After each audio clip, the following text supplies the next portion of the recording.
Bonjour à toutes, je vous retrouve pour cette vidéo sur le thème du mentoring, de qu'est-ce qu'un mentor? Donc nous allons dérouler cette notion via 5 points. C'est quoi un mentor? Qui est le mentor? J'en retire quoi? J'en fais quoi? Est-ce que j'en ai vraiment besoin? Et où est-ce que je peux le trouver? Alors, pour répondre à la question, c'est quoi? Avant tout, le concept du mentoring recoupe le fait que il s'agit en fait d'une volonté qui émane de nous sur un objectif à atteindre. C'est un but en fait existant que l'on veut voir se réaliser dans notre vie et des aptitudes que l'on aimerait posséder, des aptitudes que l'on voit chez une personne et que l'on aimerait posséder.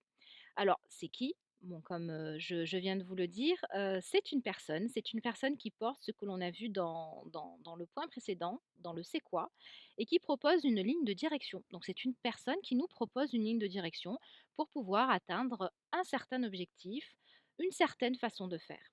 Alors, c'est une personne qui peut être connue ou inconnue. Connue, c'est-à-dire en termes de notoriété, ou inconnue, c'est-à-dire que cette personne n'est pas populaire, n'est pas connue de tout un chacun.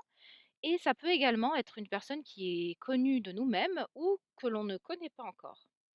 C'est une personne qui est existante ou qui a existé également. C'est une personne qui assume son statut de mentor ou qui ne le devine même pas et qui l'est malgré lui. Alors j'en fais quoi de cette notion de mentoring et de ce mentor et de ce concept de mentor?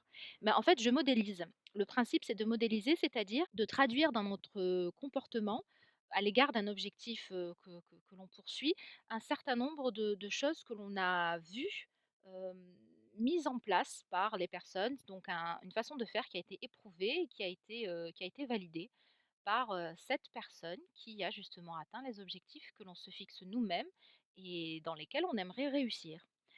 Alors, il faut savoir que la façon de faire, on va dire, pour pouvoir, tirer bénéfice de ce concept de mentoring, c'est soit en contactant la personne, donc la personne, le mentor, devient un accompagnant en fait, soit tout simplement en suivant cette personne et cette façon de faire de loin.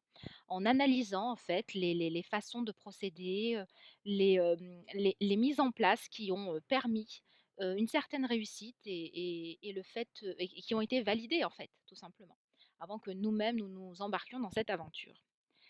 Alors, à la 4e question de répondre: «Est-ce que j'en ai besoin? Est-ce que j'ai besoin d'un mentor? Est-ce que le mentoring, c'est pour moi quelque chose qui va apporter, dans ma vie, dans mes objectifs?»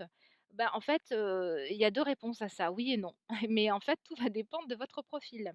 Oui, si, le modèle que vous voulez, en fait, tout simplement, modéliser, hein, ressemble à ce que je veux devenir, en fait, tout simplement. Donc oui, si le modèle ressemble à ce que je veux devenir et qu'il a les façons de faire qui me conviennent et que j'aimerais mettre en place, alors oui, j'ai besoin d'un mentor, j'ai besoin d'une personne qui me motive, besoin d'une personne qui me montre la marche à suivre et qui me guide quelque part. Après, si je suis une personne qui veut être en totale originalité par rapport à une façon de faire, qui veut proposer quelque chose d'original, de jamais vu, et qui n'a pas envie de se faire influencer, parce qu'il y a aussi cette notion d'influence, alors non. Si on est une personne, qui veut disrupter dans sa façon de fonctionner ou qui veut ne pas être influencée dans sa façon de faire et vraiment, poursuivre son chemin, en solo, alors nous n'avons pas besoin d'un mentor en tant que tel. On peut avoir des influences parce qu'on a toujours des influences et on aura toujours des influences, mais un mentor en tant que tel, c'est-à-dire une personne qui vraiment, va vous guider de A à Z, avec, une mise en place de techniques bien précises, un package complet, ça va pas être pour vous. Et à la dernière question, je trouve ça où? J'ai envie de vous dire partout où il y a de la vie et un peu plus loin même. On peut le trouver dans les livres, on peut le trouver dans les réseaux, donc quand je dis les réseaux, c'est-à-dire les réseaux de notre cercle. On peut le trouver sur les réseaux sociaux, donc les réseaux sociaux tels qu'on les connaît et on peut également le trouver dans l'entourage proche. Donc l'avantage en plus, c'est qu'il s'agit de personnes qui sont connues et qui sont accessibles. Donc il y a un certain avantage à tout cela. Dernière petite, précision, on peut avoir plusieurs mentors. selon les domaines et on peut n'avoir qu'un seul mentor parce qu'on ne désire avoir qu'un seul mentor sur un domaine en particulier et pas d'autres. Voilà, merci d'avoir suivi cette vidéo. Je vous dis à très bientôt. Au revoir.